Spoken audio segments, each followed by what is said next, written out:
Diuretics. Now the topic is diuretics and CVS. These are the drugs which will increase the volume of urine which is excreted. Mostly they act on renal ion transportation. Diuretics will increase volume of urine and often change its pH. The classes are thiazide diuretics, chlorothiazide, chlorothalidone, hydrochlorothiazide, indapamide, metolazone. Loop diuretics are bumetanide, ethacrynic acid, furosemide, torresemide. Potassium sparing diuretics are amiloride, eplerenone, spironolactone, triamytrine. Carbonic anhydrase inhibitors are acetazolamide, and osmotic diuretics are mannitol. Now this is the normal regulation of fluid electrolytes by kidneys. What happens? Here in this, glucose, sodium, bicarbonate, amino acid and other organic solute as well as sodium, potassium and chloride, all of these act here. They are reabsorbed or excreted.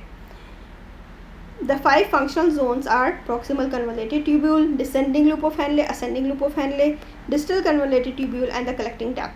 The first is proximal convoluted tubule. Here carbonic anhydrase inhibitors and osmotic diuretics act here. The second is descending loop of Henle, where osmotic diuretics act. Third is ascending loop of Henle, where loop diuretics act here in ascending loop of Henle, such as furosemide, mainly and widely used. Thiazide diuretics act in distal convoluted tubule, for in collecting tubule and duct. Aldosterone, epithelium, sodium channel antagonist and vasopressin 2 receptor agonist act here. Now in proximal convoluted tubule, what happens? The sodium that is reabsorbed here is pumped into the interstitium by sodium potassium ATPase. Carbonic anhydrase in the luminal membrane and cytoplasm of the proximal tubular cells will modulate the reabsorption of bicarbonate.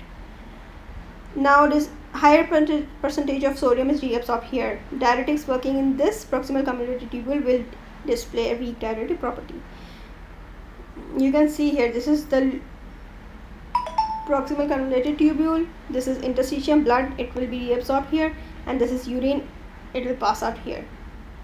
And this is the pump, it transports sodium and water. Now descending loop of Henle, osmolarity will increase here, descending loop in portion of loop of Henle, and here there is threefold increasing sodium and chloride concentration. Osmotic diuretic will act here. Ascending loop of Henle, active reabsorption of sodium, potassium and chloride, and it is mediated by sodium potassium chloride co-transporter.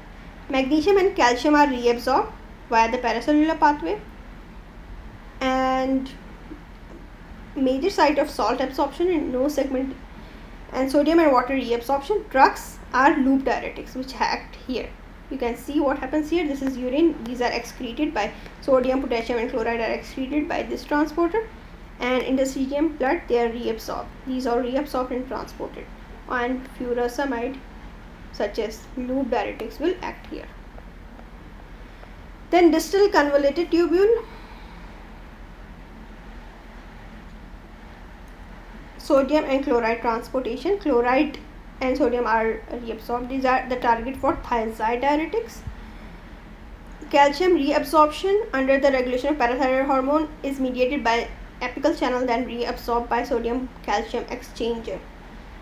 Here calcium is also there, sodium, chloride and calcium, and they are reabsorbed from urine to blood through this distal convoluted tubule. Thiazide diuretics will act here. Then comes collecting tubule and duct. What happens here? This is responsible for sodium, potassium and water transport, whereas intercalated cells affect hydrogen proton secretion, and sodium reabsorption relies on sodium potassium ATPase pump.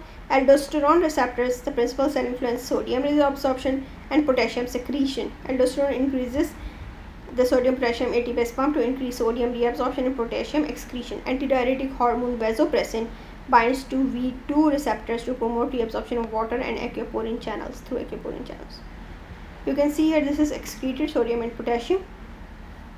Aldosterone receptor, aldosterone will act here, and sodium is reabsorbed, chloride is reabsorbed through this interconnected transporter.